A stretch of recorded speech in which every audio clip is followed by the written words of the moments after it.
This is Alan at PERSOLKELLY. Welcome to our leadership interview series today. I'm very excited to have David G with us. David is a prominent leader in the field of technologies and cybersecurity. With over 20 years of experience as a CIO and CISO for many major companies in the world. David has seen it all from driving digital transformations to navigating complex cybersecurity landscape. David was recognized as a CIO of the Year in financial services. He's also serving as an advisor for many startups where he can share his experience to shaping the next level of leaders. And beside all this, David is also the author of the book, Aspiring CIO and CISO, the book that provides valuable insight for IT professionals aiming to stepping into the leadership role. So in today's interview, we'll be exploring the remarkable journey of David, and we'll also discuss about the lesson he learned. So let's get started, David. And thanks very much for spending time with us today. Thanks, Alan. Yeah. Just before I'm going to ask you the questions about your journey into the IT world, and this is actually the question from my wife. Okay. She she texted me this morning again to make sure. Please ask David these questions. Okay. When you were 14 years old as a teenager, what did aspire you to be? I didn't know what I wanted to be. Honestly, I didn't know. I enjoyed my school life. I was a sports nut. I played basketball and played rugby, and but I didn't have any real goals in life in terms of ambition and career. My dad was an entrepreneur, had businesses, and that was sort of like, I maybe should do that because that was the natural thing I should move into. I realized very early that I wanted to do things that were interesting and fun. All my friends were studying accounting, and I thought, this is really boring. I hate this. I'm not going to be an accountant ever. I don't want to do things that don't interest me. So my friends were doing that because I thought, this is great. I'm going to get a job with Deloitte or Price Waterhouse or something. I said, no, I don't care. I don't want to do that. I want to study things that I care about, and political science or statistics or things that just interest me, and not just do it for a career. So when I got out of university, I had all these different job offers, right? NRMA Insurance, there was a CommBank, ANZ, graduate programs. And what was interesting for me was the context was, in Australia at the time, interest rates were 15%. Incredibly high. Yeah. And I wanted to get a mortgage, get a house, my little family. And at an incentive of half staff rates for 7%, I can go and join CommBank. And I said, well, hang on. If I join CommBank or ANZ, I would never leave them because of this. I don't want that. I want to be able to, in my own mind, I was formulating this idea, which is, I want to have fun. I want to be able to move around industries and sectors. I get no clue what's going to look like, but I'm going to do this. I want to find ways that I can navigate and never be stuck. I also knew, Alan, that as a growing up, despite the fact I played sport, when I was 10, 11 years old, I was a fat kid, right? And I realized I'm actually quite lazy. So I realized I have to push myself. I've got to then make myself uncomfortable, to be comfortable being uncomfortable. When I do that, I'm actually better because I'm striving, pushing myself harder than just sitting back and relaxing and flopping. So that was sort of my realization at the age of 20. I was married, had a kid, wanted to do things. So I joined NRMA Insurance as one of their 2 graduates they had each year. They put me onto the Bondi Junction branch, and I was serving on the counters, handling claims on phones, underwriting, doing all those things, and then being asked to be the assistant manager. And I was 21 years old, trying to manage people that were double my age. Yeah. And I thought, oh gosh, come on, work with me, you know more than I do. So I had to realize, how do I manage people that know more than I do? And that was a really good skill I picked up. Within 6 months, Alan and I was asked to come and run this IT project. What IT? What project? And so I was brought in to help. I had 3 programmers and an analyst programmer lead, and we had to do a program to take one system from NRMA and finance and adapt that for claims. And so I was the project manager for the first time in my life, and had to figure out how to do this and how to correct requirements, helped with the designs of screens, helped with the training, the whole rollout, and I got hooked with this. This is fun. This is like a really impactful. How can I do more of this? So I kind of pivoted in my career to being a business analyst, and then just trying to model processes and figure out processes. I can stop because I'll keep talking with whoever, but the process management piece led me to go and work for Fairfax, and I joined Fairfax after a few years at NRMA, and I was a business analyst, doing mega process mapping and trying to get improvements and so forth. And then it was kind of funny because we had this little small team that I joined. There was a team of 3 people that was doing PC work, and this was the original IBM PC. 8086 chip, I think it was, floppy disk and a big hard disk that you turned on and you waited 10 minutes for it to boot up, right? So I was doing programming, I was doing network management, I was teaching. Did you learn the programming by yourself? I learned from scratch, yeah. So and then what was interesting is that the IT team was called something else in those days, called EDP or ADP team. They did the accounting system. They didn't do anything else.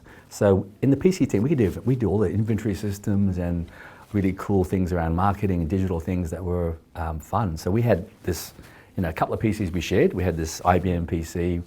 We had an Apple Lisa, which was probably $5,000-$6,000 back then. But it was really like with a mouse and Windows, and wow, this is really cool. So one of the funny stories I remember telling was that back in those days, Fairfax, which is the Fin Review, Venice Review, and the Sydney Morning Herald, they drew all these charts with artists, and they drew the graphs and pictures and crosswords.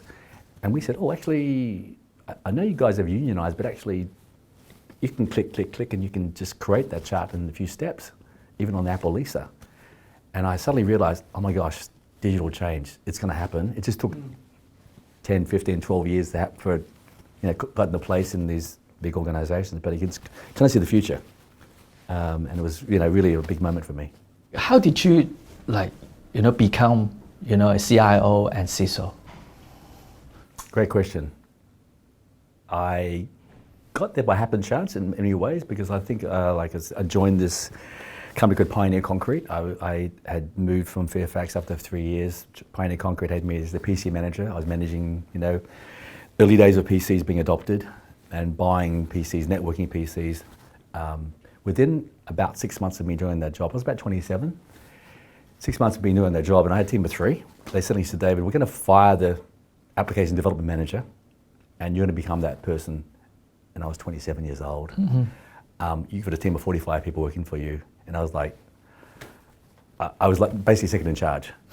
And I was like, okay, well, I don't really know all this stuff. And actually, you guys now moved me into this world of digital VAX, mid-range computers. I've been in PCs, and obviously I was convinced that PCs were the way. Most organizations were doing these big IBM mainframes and digital things, and there's probably 30 brands that don't exist anymore, right? So for me, it was then saying, well, I've got this team. How do I make them respect me? Because they know more than I do. Some have master's degrees. I better go do some study, some software engineering course at UTS to learn a bit more about IT. And no sooner had done that than they then fired my boss, who's the CIO. Said, David, you're too young to take this job on. However, we want you to go and work with this other person, Tony. You and Tony were going to figure out how to change this place. And it was basically they were trying to do a transformation project. They didn't call it that at the time. And the CFO said, well, we're going to just change the general ledger, okay? And Tony and I said, no, let's look broader. Let's look at all the processes, and let's figure out how to change the whole organization if we can. And so the two of us, no budget, no staff, just two of us and a whiteboard, and we just plotted out and did a business case and figured out, what if we changed everything, the whole fabric of the company? What if we changed, Pioneer Concrete has, I can't remember exactly how many hundreds, 800, concrete plants around Australia at the time, and thousands of trucks. And what if we changed the whole business model? What if we put computers into the trucks? And so what's called telemetry now, to track number of kilometres, how fast you brake. If we did that, we can actually changed the dynamics of the business case. So we would reduce the fleet by 20%, which is millions of dollars because you've got these very expensive trucks, right? 20% reduction in fleet. And then also change the business model. So don't have each truck attached to the plants in that sort of model, but hub and spoke, centralize it all. Put a centralized ordering system in place with centralized replenishment, so the supply chain.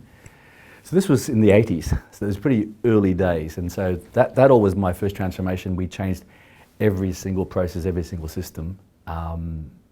And at the same time, you know, I had my growing family. I was doing a home renovation, taking my little 2-bedroom house to be a 5-bedroom house, you know, in Concord. And you didn't do it yourself, right? I did it myself with my friends. So I would come home from work and then I would then spend 3-4 hours to midnight moving bricks and painting. But I had real builders do the hard stuff, but I was doing the labor myself.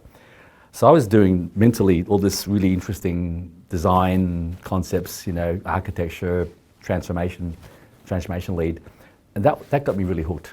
And how do I do strategy? How do I do architecture? And then actually deliver it, because delivery is the fun part, right? Not just walking away. And so that led me into saying, okay, I want to apply for this job as a CIO, but I may not get it. So I didn't get it, right? I was still too young. So I then joined EY as a consultant here in Sydney. And it was interesting because I was being interviewed and they said, Dave, we're going to put you on as a senior consultant. I said, fantastic.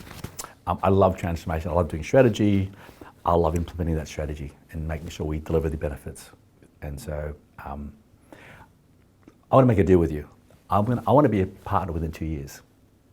The guy looked at me and said, 2 years? But David, you realize there's a senior manager, there's a director, there's a associate partner, then there's a partner role. I said, yeah, just watch me. I'm going to wow you. I'm going to be a super salesperson and bring the team with me and deliver stuff. And so within the 2 years, and this is my journey to the CIO role, I was offered a partnership in writing, study tour, an MBA, signing bonus. They're throwing it at me, and you'll be a partner next month, not going through a long period of being a principal. And I suddenly realized, okay, do I want to do this? And I was tossing about this, and then I'd been doing work for Eli Lilly, the very famous American pharmaceutical company, as their interim CIO, basically for the last few months, and doing their strategy.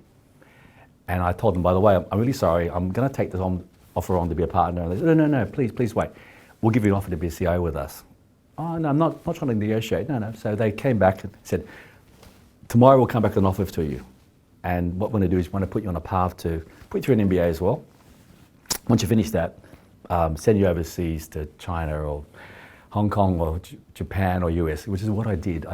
I did make that choice, but I think in my book, and I can find the page for you, Alan, there's a very famous garden, Zen garden called Loanji in Kyoto. Yes. And I sat in this garden with my family. I'd been to my sister's wedding in Hong Kong and went up to see my brother, and then we went to this garden.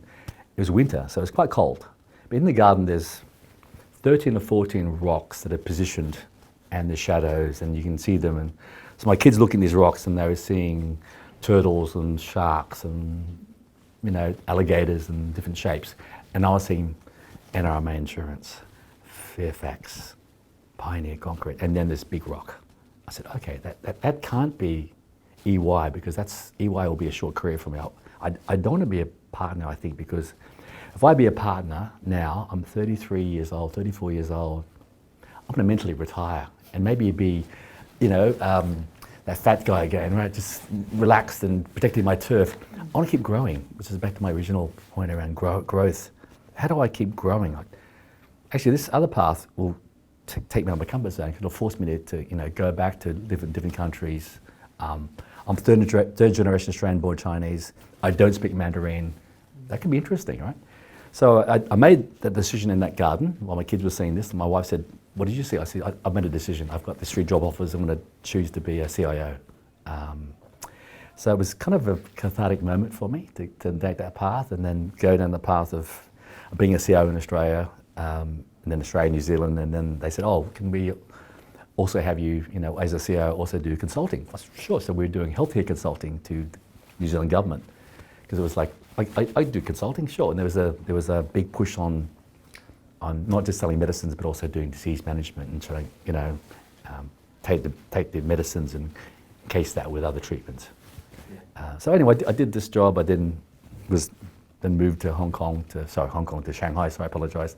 Shanghai, and that was a big change, of course, because then you had to make this career choice.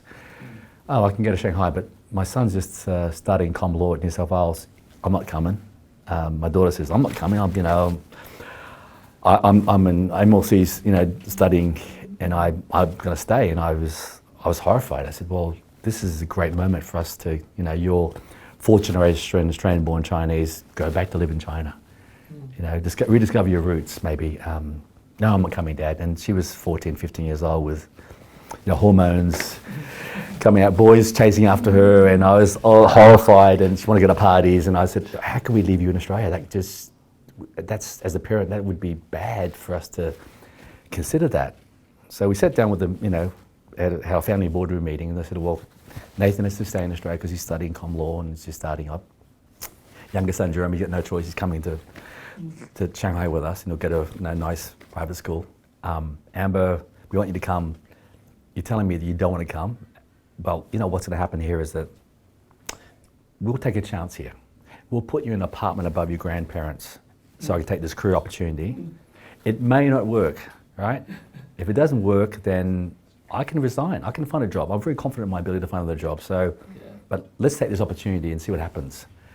So for the first month, we spent $1,000 on phone calls. We put him in an apartment above the grandparents, gave him a credit card, gave him a mobile phone. And then after a few months, we just realized that my daughter had just settled down. Amber had settled down. She just said, well, actually, I can go out any time. I don't need to go out because I've got a key. I can come and go. So my parents are trusting me. So I'm going to study. So she's sort of reverse psychology. She studied because you couldn't tell her to study previously, right? And so it kind of worked out. So we stayed in Shanghai. That was a fantastic opportunity for me to take a kind of a startup situation, because China was sort of an idea. We had a lovely apartment as an expatriate, driver, all sort of fun stuff. But actually, I remember it was being very traumatic to move from Australia in the middle of summer in Sydney in January, moving to Shanghai where it's grey in winter. And then suddenly you've got to then, we'd spent some months practicing learning Mandarin at school, and then coming over to try to apply it. But it was a pretty big moment to then, my wife was sort of displaced with friends and family, and then trying to then make it work. But then I think the big thing was actually that China was then, we're doing this 10-year plan. We're working with Boss Consulting Group to look at, in 10 years' time, here's how China can grow, curve 1, curve 2, curve 3, right? More aggressive, less aggressive. And then, so basically I had a very small team of 12 staff, okay? $1 million in budget, tiny little, but actually the strategy was really interesting, because it was like, well, which systems should we need? Do we have let's build a data center. We don't have a data center. Do we have a payroll system? No, let's put a payroll system in. Let's put a first sales and marketing systems in. So you kind of grew, this idea around, let's build up what we need as a startup, with the view that this is going to be a very large organization in 10 years' time. Now, we were wrong, because we said China will be number 4 by 2010. Right? Yeah. It was number 2 by 2010. So we were off. So we'd certainly, but the sort of strategic thinking around that was interesting, because I was there in Shanghai a couple of years. Then promoted to run Asia Pacific in Hong Kong. Right. And that was a very different proposition, because Asia Pacific was, 20 countries. We did market segmentation to figure out which ones are more important for a growth standpoint, which ones we're just going to maybe milk, using that sort of BCG terminology. And then, but what I wanted to do was the leader was then, influence the team to be very innovative. So David, okay, I don't think you learn all these management skills back in the university, right? So, okay, so how did you do it? Managing, from a team of 3 to 45, and then China, Asia Pacific. And then got to okay, 1,000. Where did you learn? 1,000. Yeah. Look, it's a really interesting question, Alan, because I learned actually outside of work, because I was married, right? I was doing this waitering, different things, and then I got involved with, someone said, "Hey, David, could you come and get involved with dragon boat racing?" And I thought, really? And so I kind of made this journey, mental journey, because I was at Sydney University. I was one of the bad boys. I sat at the back of the lecture hall and threw paper planes in the back, and I was in the back of the plane with all the Aussies and the Italians and, you know, all the non-Asians. Asians sat in the front. Then I kind of realized, actually, I can't really see. I need glasses. I need to get to the front, you know. So I moved to the front from the back and had this realization. But when I joined the front, then I started mixing with more Asians, and I realized, actually, I'm Australian, but also Asian. I'm both. I need to embrace both. So that was me then saying, okay, why don't I try this Dragon Boat and see what happens? And then so I joined the Dragon Boat team. I was one of the founding members. I was the company club secretary, vice president, president. I learned management outside of work, which is what I encourage people to think about, because I then had, you know, we had a club of 100 people. We grew it from 20 people to 100 people, and we'd had events. And so as the leader, you would organise sponsorships, you would organise balls at the Hilton Hotel, you would organise raffles and things to raise money, you know, and be the leader making the speeches. So, of course, when you're not in the office environment, there's no hierarchy, even though there's a sort of club hierarchy. How people listen to you is interesting, because, you know, then you'd go on a overseas tours. We won some championships, got to be the Australian team. So I toured in Penang, Malaysia, in Singapore, in Hong Kong, in Macau, different places. And when you're doing that, you've got a team of 30, 40 people. You have their passports, you have all this cash. You're organising the dinners.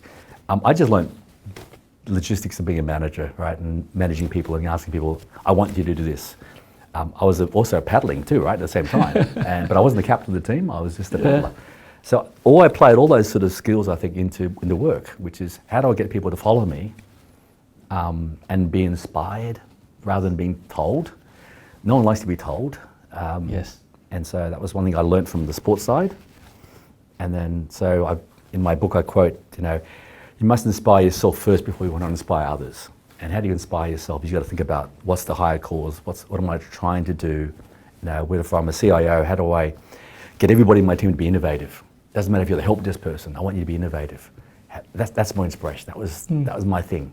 Yeah. And I really believed in that every person can be innovative, every person can be a better version of themselves. Going back to my kid's story, right? How do I make people better versions of themselves? So that was my leadership style, I think. Yeah, so here's a tips, you know, for all the CIO need to do Dragon Boat. Well, okay, to learn. Well, the Dragon Boat, if you don't know, is 20 paddlers and a drummer and a steerer.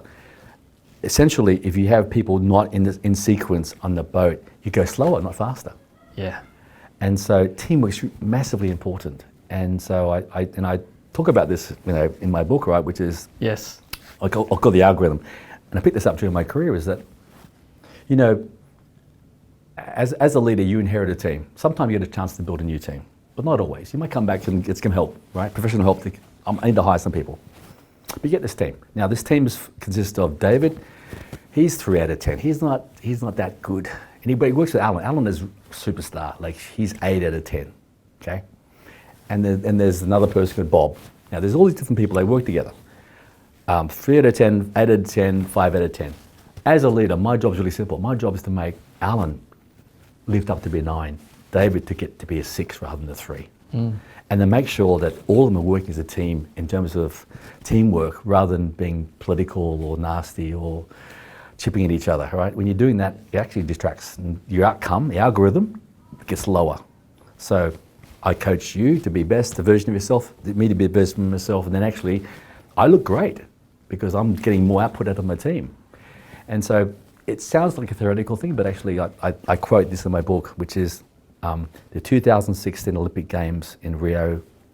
The first place was the team of superstars. Johan Blake, what's this guy called again that was the fastest around the world? I'll come back to me in a minute. Usain Bolt, fastest around the world. He ran 9.8 or something silly. Okay. Yeah. Fast. They came number 1. Who came number 2? Who came number 2 and got the silver medal was the Japanese Olympic 4x100 meters relay team. Not a single member of that team was in the semi-final. Not a single member was in the final. No one was the fastest amongst the fastest runners, but they had fantastic. They ran to their best abilities, and their baton changes was amazing. So for me, for all of us are in that situation as leaders, that we don't get to have Hussein Bolt in my team, right? They're going to go work for Macquarie, it's another place, right? But how do I get the best I can get and make them work well together? That's your job as a leader. It's a really simple equation, but it really works. It really works. Yeah. So you have shared, this secret, of managing, Well, I think people, right? I've worked with many people and I tell them this story, and then I say, by the way, you're operating in this range. You're operating sometimes at a 6, sometimes at a 7. When you're really not on your game, you're actually a 4. Come on, lift it up, Alan, right? I say that to them, and not to be offensive, but they don't realise that unless you call it out. To say, I've seen you, when you did this exercise or this particular report, wow, you're wowing me, you're a 7 or an 8. Yes. But today, man, you're over here, come on. So David, you have been in a role of a CISO, right? Tell us, what was the most challenge, cybersecurity crisis, you have managed, and what lesson have you learned? I can't disclose too much. Look, when you're a CISO, you're signing up for a hard job, okay? And I had interviewed with HSBC. I'd been in MetLife in Tokyo. My second stint, I really wanted to be in Tokyo. That was great. But for me, it was a combination of this work-life balance, right? My daughter was having a baby in Hong Kong. It was my first grandkid. I'm going to be in Hong Kong. And so I interviewed HSBC. They had all these different jobs. We have a regional CEO for commercial banking, regional CEO for retail banking. We've got a chief data officer. They're doing a complete rebuild. The CISO. I said, look, I've done retail banking. I've done lots of data projects. Can I be a CISO? Because I'm really interested in this space. It's a hot space, but also I understand how important it is strategically. Most CEOs want to stay away from this because it's just hot, and I like to run towards fires, right? So for me, then taking this job on, and then to point out on is that every day is a firefight. There's some sort of issue going on. You've got to figure out, where do I focus? How do I do both things? Protect the organisation at all times. That's my job, and my phone will ring on weekends and nights and whatever. Or to protect my team, because cyber is a crummy job, right? People just want to have a scapegoat, so the team gets chipped at by others, and so protecting my team was part of my job, to make sure that they feel good, that if there's any crap, I want to take it, right? And that's really important, I think, to have that integrity to get the job done, and also don't let people fall on the way, because it can happen quite easily in these jobs. You have been working in the financial services, and cybersecurity is a hot topic, in financial services. So, okay, what have you seen, the most significant changes in cybersecurity, for the last decade? Yeah. Oh, well, it's gone from being something that we just worried about access control and no one really cared about, and information security earlier on was never high in the agenda. And so if I go back, Alan, 8-9 years ago, right, 2013, so I started writing for CSO magazine. I was writing for 4 magazines, I think: Computer World, CIO magazine, CSO, the Cyber magazine, and IT News. And for me, I wrote maybe 100 articles on the cybersecurity, because it was interesting to me. It was like, actually, you can't do digital change without being secure, because digital change is all about trust. But most of my CIO colleagues just cared about getting out sexy new things, right? Shiny new things. And I said, yeah, that's important, but actually doing it safely is important too. And so to me, that was a really key thing to try to drive that and learn about that. So cyber's grown in importance for sure. It's now, regulators are pushing down ownership to boards. It was never that way before. It was sort of, management, some poor little CISO somewhere feeling that pressure for everybody, more sides. And I think that now that the pressure comes from the government and boards coming in down, it's kind of interesting, because definitely as a CISO, you feel that pressure, you feel that squeeze in, that everybody wants this thing to be done. Everybody needs to be educated, because cybersecurity is a treadmill, it never goes away, right? It goes on and on and on, and your investment, unfortunately, doesn't stop. And so there's a lot of education around that, because people think, okay, if I spend this amount of money, we're done, right? We're secure. No. When I joined HSBC, we were just embarking on this 4-year journey, $1 billion in 4 years on cyber transformation. It's a huge number, huge amount. That wasn't BAU, that was just project changes, new software, new uplift. And we hadn't been breached or hacked, but we knew that actually we needed to uplift ourselves from where we are to somewhere else. And that was interesting, because I'd go to these risk committee meetings, 3 or 4 a month, and get beaten up. Why can't we go faster? Why can't we go faster? And then, eventually, I think HSBC had what was called a risk appetite statement, being in red, out of appetite, and go there every month to be beaten up. But finally, in my last few months, I can come back and say, actually, we're now at amber. Amber is probably not bad. Green is probably never going to happen. Yeah. People want green, but never going to happen, right? If you're light yellow, it's probably pretty good. As good as you can get, because the world changes, threats changes all the time. So, David, let's talk about your book. Aspiring CIO and CISO. I have a soft copy. I also have a hard copy with me as well. Right. So, I know this book. I have been checking. Yesterday and this morning. I know this book. Is selling really fast. Yesterday, I think there was about 70,000 copies were sold. This morning and before the meeting, I think there was already 83 to 84,000 copies. Right. So, why? What inspired you, to be an author? Yeah. If I wind back, Alan, I retired from Macquarie in July this year, but I talked to my boss in February the previous year and said, hey, I'm going to retire next year. I'm going to turn 65. I want to write a book or two, do some advisory, find the right boards that I want to sit on, that I feel comfortable that their cybersecurity is in good shape. And so the book was part of my whole exit plan. I spent 15 months thinking. So I started writing this book last year. I did the whole, 8 months of Sundays to write the book. But to me, it was actually then the whole motivation was I love coaching people. I love making people, that algorithm, right? Making them better than they are. Back to my son's story, and how do I, make people brilliant examples. And I love doing that at work, and I love coaching people. And so how do I then do that more broadly? I've been asked to mentor 30, 40 people. It's only so many hours in a day, right? But you write a book. A lot of your battle scars and thoughts have been put into the book, so you can actually say, hey, read chapter 3, read chapter 4. It's all about your brand, or it's all about something else. And that's been really, really enlightening to do that, because as I said, I used to write for magazines, but writing a book's a very different proposition, because it's much more structured. I'm an unstructured person, right?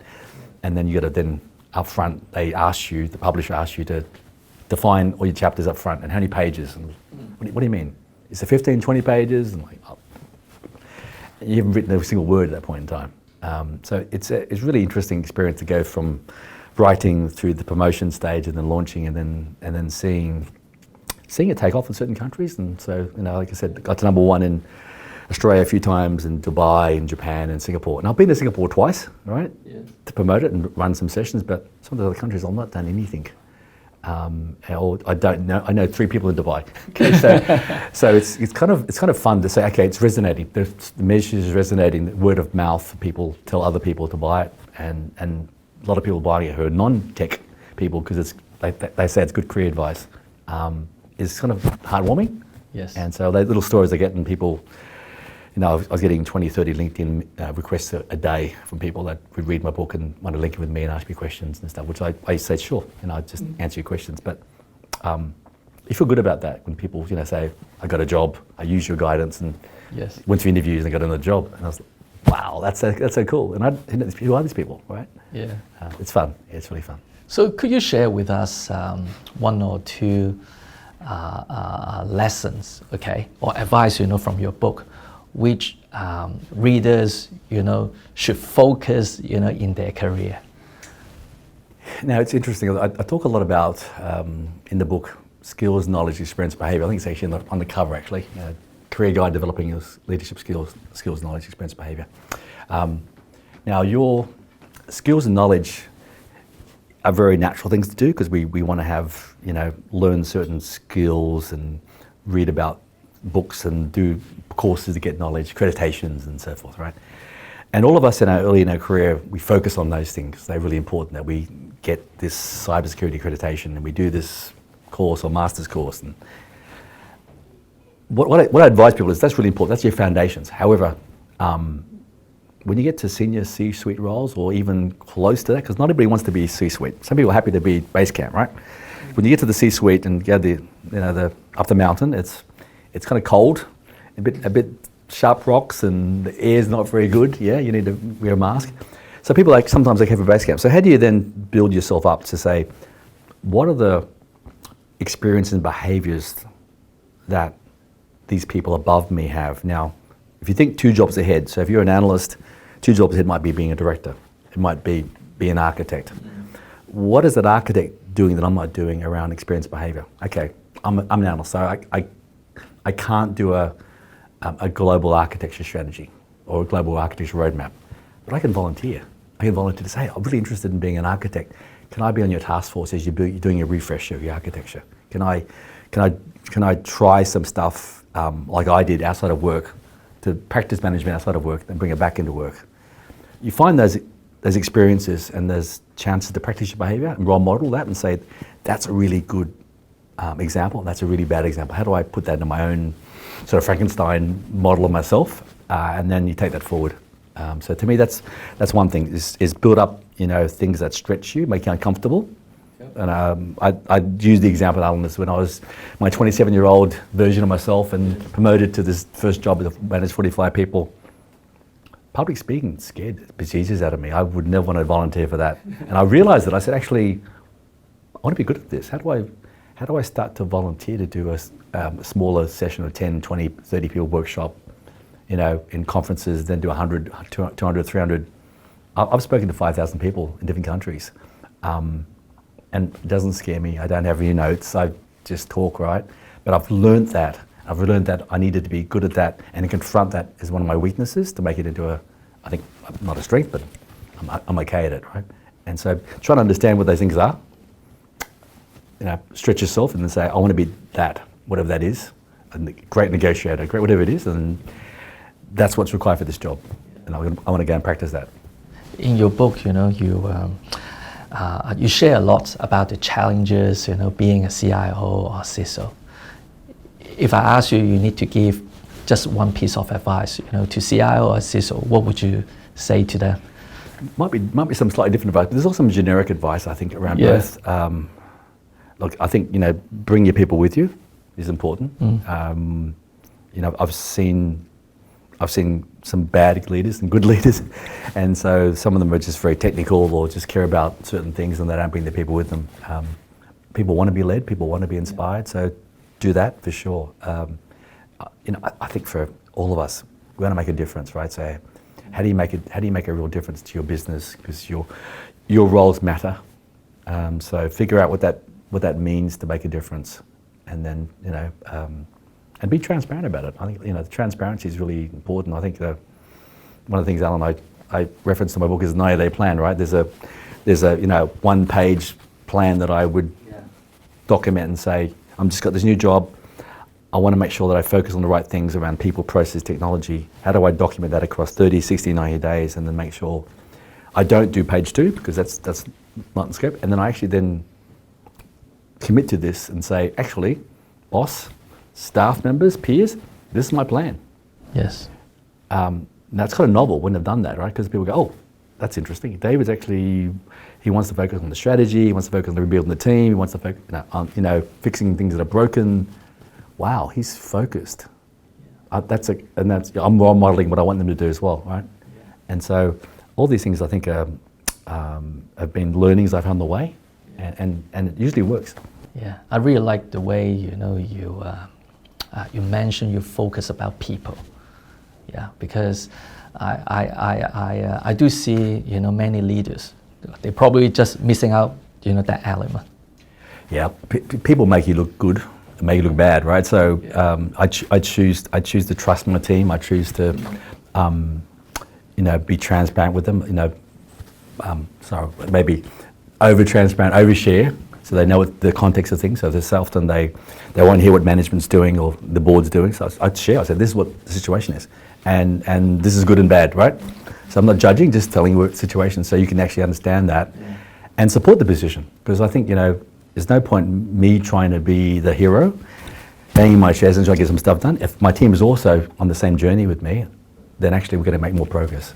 The world moves so fast now, right? So I would say it is much tougher, for the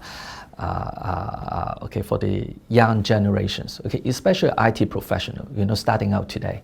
So what would be one piece of advice, you would give them? Look, I think there's a couple of things probably, Alan. There's the world's changed. I talked about my career and being in mainframes to PCs and trying to move that path. The world will change even more quickly, more or exponentially in the future. So your ability to learn and relearn is really important. Your brain capacity. Most of us use a very small slice of it. So push it. Keep loading stuff in there because you need to be competing with those machines. In a way, right? Yeah. And the machines now AI is now creating art, music, poetry, all kinds of stuff that you never thought would be possible. So your only advantage is yourself to keep investing in yourself, and I think that it's a tricky one because the job you want to do may not exist in 5 or 10 years' time. So how do you make yourself your proposition so unique that actually you'll have a job? It's a really hard thing to. It's a question with a question, but it's a really hard thing to get. Yeah, I could see the secret of your success is very much about learning.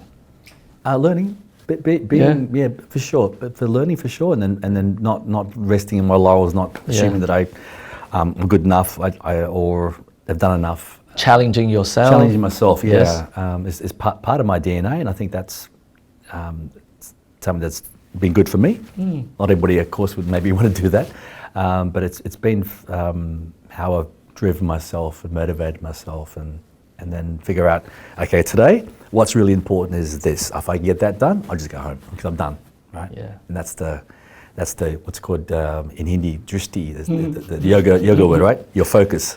Yeah. So just before we finish our interview today, just one final thought, David. Is there any particular message or insight you want to leave to those who are watching our leadership interview series today? Oh, there's lots of things I think, but leaders have a big responsibility. Some of you may be leaders already, some of you may be aspiring to be a leader.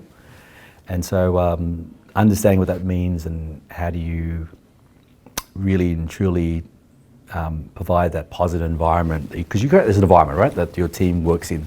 How do you do that? And then if you're aspiring to be a leader, how do you then figure out what sort of approach you want to take, and how do you find mentors and pieces that get you there faster? But it's all growth and learning. So that's the piece that's important to me. Yes. Okay. So one last question: what is next for you, besides writing your second book? Well, I think when I like I said 15 months ago or more, I had just decided I wanted to retire and do things, and so the next is interesting because I'm enjoying the reinventing myself as an author, as an advisor. I've, like I said, done 10 live speaking events, advisory work. Some boards are emerging for me. There's other things that come up. People have asked me on the way here today to talk about some cyber leadership training and teaching next generation. I said, that's great. That's just write down what I've been doing, and not coaching, but teaching in the group.